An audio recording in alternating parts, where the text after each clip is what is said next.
आ खाई के खैनी धरे बेचैनी आवे चैनी।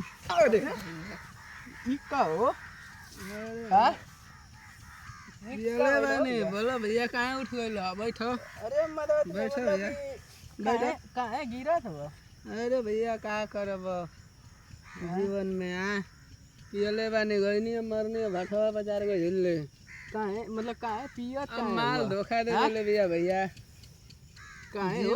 जीवन में शराब से दिल लगा लिया, लड़की से मत लगैया। हाँ मतलब कि काहे धोखा काहे दे दिया?